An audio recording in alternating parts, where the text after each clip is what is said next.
داد ہاشمی کی موت کی خبر کو جتنا پوشیدہ رکھا گیا وہ اتنی ہی پھیلتی گئی۔ احمد جہانگیر تو مانو کسی جنگلی کتے کی طرح شایان اور اس کے آدمیوں پر جھپٹ پڑا۔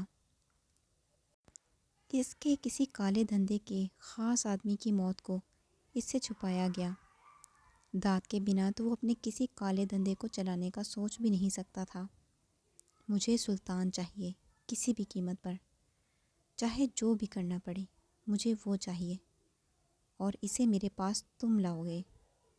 وہ اپنے سامنے ہاتھ باندھے کھڑے ابراہیم سے مخاطب تھا، جو کہ کسی مجرم کی طرح اپنا آپ جہانگیر کو سونپ چکا تھا۔ لہٰذا اب اس کا کام کرنا اس پر فرض تھا۔ کچھ بھی کرنا پڑے کر گزرو، مگر مجھے وہ چاہیے، زندہ یا مردہ۔ وہ غصے اور غضب میں بول رہا تھا۔ جی سرکار، ابراہیم نے اسبات میں سر ہلایا۔ خزاں کے بے رحم اور خشک موسم میں ہر طرف پھیلے ٹوٹے بکھرے پتوں پر دھیرے دھیرے وہ چلتی ہوئی جا رہی تھی۔ سوکھے پتوں کے چرچرانے کی آواز ایک عجیب سا ارتعاش پیدا کر رہی تھی۔ ڈھلوان دار سڑک پر چلتے چلتے وہ آس پاس لگے گہرے زرد درختوں کو دیکھ رہی تھی، جن پر کچھ ہی پھول اور پتے لٹک رہے تھے۔ زرد موسم بہت ہی خشک تھا۔ وہ واک کی خاطر باہر نکلی تھی۔ کافی دنوں بعد یوں بے فکر سی ارد گرد سے بے نیاز وہ سڑک پر چلتی ہوئی جا رہی تھی۔ کوئی منزل نہیں تھی، نہ کوئی ترتیب، بس یوں ہی بے مقصد بے وجہ وہ گہری سانس بھرتی چل رہی تھی۔ کبھی کبھی زندگی ہمیں اس موڑ پر لے آتی ہے کہ ہمیں اپنے ساتھ پیش آنے والے ہر حادثے اور ہر مشکل میں بھی ایک بھلائی نظر آتی ہے۔ یوں لگتا ہے جیسے جو ہوا ہے یا جو ہونے جا رہا ہے شاید اسی میں مصلحت ہو، کچھ اچھا ہو، کچھ بھلا ہو، پھر چاہے وہ آزمائش کتنی بھی تلخ کیوں نہ ہو یا کتنی بھی جان لیوا اور درد بھری ہی کیوں نہ ہو۔ در حقیقت ہم تب بڑے ہو جاتے ہیں۔ زرد رنگ کی فل فراک میں بلیک کلر کا حجاب پہنے وہ بے نیاز سی موسم کو انجوائے کر رہی تھی۔ سڑک کے اختتام پر ایک چھوٹی سی فلاور شاپ تھی۔ پھول تو اسے ہمیشہ سے ہی بہت پسند تھے، اور وہاں موجود رنگ بھرنگے خوبصورت پھولوں کو دیکھ کر وہ بچوں کی طرح خوش ہوتی شاپ کے باہر جا کر رکی۔ ایک ادھیڑ عمر اور خاتون جو کہ دیکھنے میں کافی پرکشش تھی، کچھ ٹیولپس کو ایک ساتھ پکڑے انہیں ایک بکے کی شکل میں ترتیب دے رہی تھی۔ مرحبا آنٹی، مرحبا، خوش آمدید۔ وہ عورت بکے ایک سائڈ پر رکھتی مسکراتی ہوئی اس کی جانب آئی۔ وہاں کیوں کھڑی ہو پیاری بیٹی، اندر آ جاؤ۔ وہ دکان کے باہر کھڑی پھولوں کو دیکھ رہی تھی۔ اندر داخل ہوتے ہی وہ قریب سجائے گئے سفید پھولوں کو دیکھتی مسکرا دی۔ یہ بہت خوبصورت ہیں۔ ہاں، واقعی یہ بہت خوبصورت ہیں۔ تم جانتی ہو سفید پھولوں کا کیا مقصد ہوتا ہے؟ نہیں جانتی؟ عشا نے نفی میں سر ہلایا۔ وہ عورت دھیرے سے مسکرا دی۔ سفید پھول معصومیت کی علامت ہوتے ہیں۔ یہ مثبت احساس اور ایک نئی شروعات کی نشاندہی کرتے ہیں۔ آہا، یہ تو بہت پیارے ہیں، میں انہیں خریدنا چاہتی ہوں۔ ضرور، کیوں نہیں، میں ابھی تمہارے لیے ایک خوبصورت سا بکے بنا دیتی ہوں۔ نہیں آنٹی، بکے نہیں، مجھے یہ والا گلدان چاہیے، میں انہیں اپنے سامنے بڑا ہوتا دیکھنا چاہتی ہوں۔ آہ، یہ تو بہت اچھی بات ہے۔ وہ ایک لائن میں سجائے گئے گلدانوں میں سے ایک چھوٹا مگر ڈیزائن دار گلدان اٹھا لائی اور بیلچے کی مدد سے کچھ سفید پھولوں کو مٹی سمیت اکھاڑ کر گلدان میں رکھ دیا۔ باقی بچی ہوئی مٹی کو وہ ہاتھوں سے گلدان کی خالی جگہ پر بکھیرنے لگی۔ وہ اس نظارے کو دلچسپی سے دیکھ رہی تھی۔ میں مدد کر دیتی ہوں۔ عشا نے مٹی سے بھرے ہوئے باکس سے کچھ مٹی نکال کر گلدان کی خالی جگہ میں بھرنا شروع کر دی۔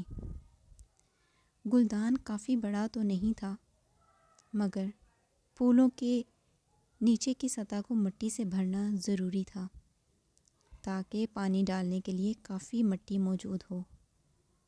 اپنے حجاب کو درست کرتی وہ اپنے کام میں مصروف تھی، جبکہ وہ عورت نہایت غور سے اس کے حجاب میں مقید اس پیارے سے چہرے کو دیکھ رہی تھی، جہاں گال کے ایک طرف مٹی کی چھوٹی سی مہر ثبت ہو گئی تھی۔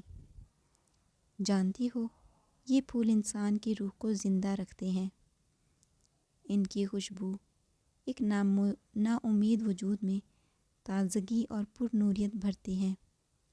ہم جتنا ان کے قریب ہوتے ہیں اتنا ہی پرسکون اور زندہ دل محسوس کرتے ہیں۔ آپ ٹھیک کہہ رہی ہیں، ان پھولوں سے ہی تازگی اور بہار ہے۔ ہمیں ان کا خیال رکھنا چاہیے جس طرح خود کا رکھتے ہیں۔ پھولوں کو کبھی بھی مرجھانے نہیں دینا چاہیے۔ یہ امید ہوتے ہیں، ایک نئی صبح کی ایک نئی امید۔ وہ بیلچے کو ایک طرف رکھتے ہاتھوں سے گلدان میں مٹی کو نیچے دباتے ہوئے نرمی سے بول رہی تھی۔ بالکل ٹھیک کہا، یہ امید ہوتے ہیں۔ تمہارا نام کیا ہے پیاری بیٹی؟ میرا نام عشا ہے۔ عشا، بہت پیارا نام ہے۔ جانتی ہو تمہارے نام کا مطلب کیا ہے؟ افسوس میں نہیں جانتی۔ ہاں، مگر میں نے قرآن پاک میں ایک دفعہ پڑھا تھا، ایک آیت میں، جہاں عشا کا مطلب رات تحریک تھا۔ بہتر، مگر تمہارے نام کا مطلب ہے روشنی اور خوشی۔ عشا، ہاں واقعی؟ اس نے حیرانی سے پوچھا۔ جی ہاں پیاری بیٹی، تم اپنے نام کی طرح ہی خوبصورت ہو۔ وہ اس کے گال پر لگی مٹی کو اپنے اسکارف سے صاف کرتے بولی۔ بہت شکریہ آپ کا، مجھے واقعی نہیں پتہ تھا۔ آپ کا نام کیا ہے آنٹی؟ میرا نام ایرگل خاتون ہے۔ ایرگل مطلب پھولوں کا گلدان۔ ماشاء اللہ، آپ کا نام تو آپ کے پھولوں جیسا ہے۔ آپ سے مل کر بہت اچھا لگا ایرگل آنٹی۔ پیاری بیٹی، انسان اپنی خوشیاں خود تلاش کرتا ہے۔ تمہیں جہاں محسوس ہو کہ تم خوش اور آزاد ہو، وہاں خود کو پابند کر لو۔ ٹھیک کہا آپ نے۔ وہ مسکراتی ہوئی اس کی باتوں کو دھیان سے سن رہی تھی۔ کچھ دیر خوش گپیوں سے فارغ ہوتی وہ گلدان ایک بڑے سے بیگ میں ڈالے ایرگل خاتون کو الوداع کہتی شاپ سے نکل گئی، اور وہ اسے جاتا دیکھ کر مسکرا رہی تھی۔ اس چھوٹے سے گھر میں جہاں جگہ بہت ہی کم تھی، وہ گلدان کو صحیح جگہ پر رکھنے میں کنفیوز ہو رہی تھی۔ کوئی ایسی جگہ جہاں اسے دھوپ بھی ملے، مگر کہاں رکھوں؟ کچھ سوچتی ہوئی وہ کچن کے قریب بنی ہوئی ایک چھوٹی سی ونڈو کے پاس آئی، جہاں گلدان رکھنے کی جگہ تو نہیں تھی۔ وہ کمرے میں موجود ایک چھوٹا سا ٹیبل اٹھا کر ونڈو کے قریب رکھتی گلدان کو اس پر سیٹ کر چکی تھی۔ وہاں سے ونڈو کھولنے پر دھوپ کی کرنیں پھولوں کو چھو کر گزرتی تھیں۔ گلدان میں پانی ڈالتے ہوئے اسے ایرگل آنٹی کی بات یاد آ رہی تھی۔ یہ پھول انسان کی روح کو زندہ رکھتے ہیں۔ ان کی خوشبو ایک نا امید وجود میں تازگی اور پر نوریت بھرتی ہے۔ ہم جتنا ان کے قریب ہوتے ہیں اتنا ہی پرسکون اور زندہ دل محسوس کرتے ہیں۔ وہ مسکرا دی۔ اسے وہ خاتون بہت اچھی اور نرم دل معلوم ہوئی تھی۔ تم جانتی ہو نا مجھے وہاں جانا پسند نہیں۔ عشاء نے آئیبرو اٹھا کر مروہ کی جانب دیکھا۔ پکا نا؟ اس دفعہ میں تمہارے بالوں کو ہاتھ تک نہیں لگاؤں گی، آئی پرومس۔ وہ معصوم سی شکل بناتی بولی، تم جھوٹی ہو، تم نے پچھلی دفعہ کہا تھا بس اتنے سے کم کرواؤں گی، مگر پھر آدھے سے بھی زیادہ بال کٹوا دیے تھے۔ میں تمہاری باتوں میں نہیں آؤں گی۔ ہٹو تم، مجھے کام کرنے دو۔ وہ اسے اپنے ٹیبل سے نیچے ہٹاتی لیپ ٹاپ کی طرف متوجہ ہوئی۔ ارے یار، میں کہہ رہی ہوں نا، میری بات کا یقین کرو۔ میری پیاری دوست مان جاؤ نا، منت بھرے انداز میں بولی۔ اپنا یہ معصوم چہرہ ہٹاؤ یہاں سے، فی الحال مجھے بہت کام ہے، اس بارے میں بعد میں بات کریں گے۔ ایک نمبر کی وہ ہو تم، مروہ چڑھ کر کہتی اپنے کیبن میں کرسی پر گرنے کے انداز میں بیٹھی۔ ہاں وہ تو ہوں، عشاء اپنا حجاب درست کرتی بنا اس کی طرف دیکھے بولی۔ اگر تم نہ گئی تو میں تمہاری شکایت ابدر بھائی سے لگاؤں گی۔ ہیں؟ عشاء نے اس کی طرف آنکھیں پھیلا کر دیکھا۔ یہ ابدر بھائی کب سے ہو گیا تمہارا؟ ظاہر ہے اب وہ تمہارا وہ ہے تو پھر میرا بھائی ہی ہوا نا۔ زیادہ فضول مت بولو، ایسی کوئی بات نہیں ہے، وہ بس میرا دوست ہے۔ ہاں نا، وہ دوست جو اتنی پرواہ کرتا ہو، ہمارا خیال رکھتا ہو اور ہمیں محفوظ رکھتا ہو، وہ دوست نہیں ہوتا پاگل لڑکی، وہ کچھ اور ہوتا ہے۔ عشاء کی ہارٹ بیٹ مس ہوئی، مگر وہ مروہ کو اس کی ٹانگ کھینچنے کا موقع نہیں دینا چاہتی تھی، سو بات کو ٹال گئی۔ تم اپنے اس چھوٹے سے دماغ کو ان فضول سی سوچوں پر خرچ مت کرو میری جان، ابھی یہاں بہت کام ہے، اس پر دھیان دو۔ اور ہاں، ابدر سچ میں میرا دوست ہے، اس سے زیادہ کچھ نہیں۔ اور تم تو اس سے بات کرنے والی تھی نا، اب وہ اچانک سے بھائی کیسے ہو گیا؟ ذرا اس بات پر روشنی ڈالو۔ نہیں بھائی، جس طرح اس دن وہ غصے سے دھاڑتے ہوئے بولا تھا، میری تو آدھی سانس اوپر اور آدھی نیچے ہی رہ گئی تھی۔ اس سے بات کرنا تو دور، میں تو بھائی کے علاوہ اسے کسی نام سے مخاطب بھی نہ کروں گی اب۔ ہاں ہاں ہاں، مروہ کی بات پر عشاء کا پرزور قہقہ گونجا۔ میں نے تم سے کہا تھا نا، وہ تھوڑا نہیں بہت زیادہ خڑوس ہے، مگر تب تو تم نے میری بات سنی نہیں۔ اب کیا ہوا؟ وہ مسلسل ہنستے ہوئے بول رہی تھی۔ چپ کرو تم، یہ سب تمہاری وجہ سے ہوا ہے۔ نہ وہ غصے سے بولتا اور نہ میں اس سے ڈرتی۔ اوکے، اب اپنا منہ بند کرو۔ ہاں ہاں ہاں، تمہاری شکل دیکھنے لائق تھی مروہ۔ وہ منہ پر ہاتھ رکھتی دبی سی ہنسی ہنس رہی تھی۔ ہاں ہاں، اڑا لو مذاق میں بھی اڑاؤں گی، جب وہ تم پر ایسا غصہ کرے گا۔ دیکھنا تم، مجھ پر غصہ، اور وہ بھی وہ خڑوس کرے تو میں دیکھ لوں گی اسے۔ وہ اسکارف کا پلو جھٹکتے ہوئے اپنے کام میں متوجہ ہوئی۔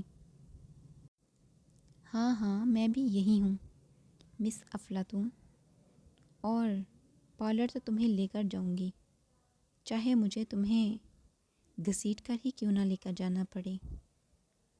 وہ منہ میں بڑبڑاتی اپنے کام کی طرف متوجہ ہوئی۔ وہ مسٹر یگیت کے بالکل سامنے بیٹھی، اس کی دی گئی رپورٹ کو درست کرنے میں لگی تھی۔ لیپ ٹاپ پر تیزی سے چلتی اس کی انگلیاں اس خاموش کمرے میں ٹک ٹک کی آواز بلند کر رہی تھیں۔ وہ بظاہر تو اپنے کام میں مصروف تھا، مگر نہ جانے کیوں کچھ ہی پل بعد اپنے سامنے بیٹھی اس معصوم سی لڑکی کو دیکھنے پر مجبور ہو جاتا۔ اس کی آنکھوں میں چمک تھی، براؤن کلر کی وہ خوبصورت آنکھیں اس ایک ڈمپل والے پرکشش انسان کو بھٹکا رہی تھیں۔ سر یہ کمپلیٹ ہو گئی، آپ ایک دفعہ چیک کر لیں، اگر کوئی مسٹیک ہوئی تو اسے پوائنٹ آؤٹ کر دیں۔ وہ جیسے خواب سے جاگا تھا اور آنکھیں جھپکتا ہوا لیپ ٹاپ کی اسکرین پر نظریں مرکوز کر گیا، مگر اس کی بنائی ہوئی رپورٹ میں سے غلطی تلاش کرنا مانو ڈھیر میں سے سوئی کو ڈھونڈنے کے مقابل تھا۔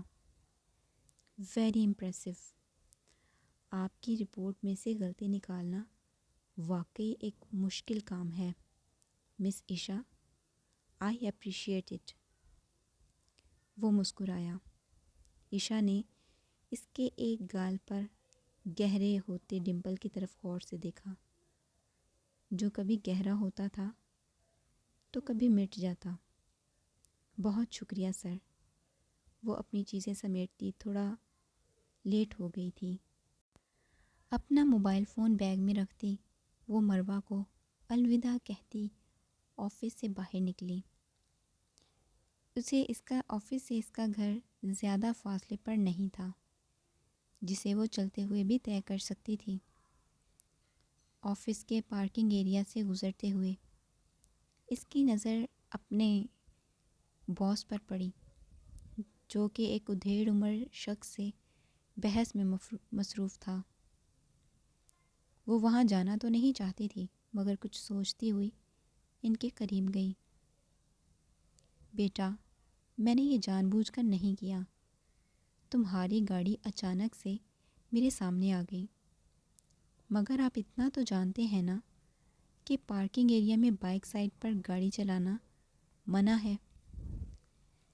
آپ کو اس بات کا جرمانہ بھی ہو سکتا ہے۔ میری گاڑی کو اتنا نقصان تو نہیں ہوا، مگر اگر ہم ڈرائیو کرنے والے ہی ڈرائیونگ کے قوانین کی پابندی نہیں کریں گے تو باقی لوگ کیا سیکھیں گے ہم سے؟ کیا کوئی مسئلہ ہے؟ کیا بات ہے سر؟ وہ ان کی ادھوری بات سنتی قریب آتے بولی۔ کچھ زیادہ نہیں، بس انکل غلط جگہ پر ڈرائیو کر رہے تھے، اس لیے بالکل ہلکا سا نقصان ہو گیا۔ میں بہت معذرت خواہ ہوں بیٹے۔ ارے نہیں انکل، آپ معذرت نہ کریں، بس اتنا دھیان رکھیے گا کہ اگلی دفعہ بائک سائٹ پر ڈرائیو نہ کریں، ورنہ جرمانہ ہو سکتا ہے۔ میں دھیان رکھوں گا بیٹا، اللہ پاک تمہیں سلامت رکھیں۔ وہ اپنی گاڑی بیک کرتا نکل گیا، جبکہ وہ وہاں کھڑی صورتحال کو سمجھتی ہوئی سر کھجا رہی تھی۔ یہ گیت اسے دیکھ کر مسکرا دیا اور اس کا ڈمپل نمایاں ہوا۔ زیادہ نقصان نہیں ہوا مس، آپ زیادہ مت سوچیں۔ شکر ہے ان انکل کو یہاں سیکیورٹی پولیس نے نہیں دیکھا، ورنہ انہیں جرمانہ ہو سکتا تھا۔ وہ آس پاس دیکھتے بولی، ہاں بالکل، مگر کوئی بات نہیں، ایسا ہو جاتا ہے۔ جی سر، آپ نے ٹھیک کہا۔ اپنے سے کچھ فاصلے پر کھڑے اس سوٹ بوٹ پہنے خوبرو شخص کو دیکھے۔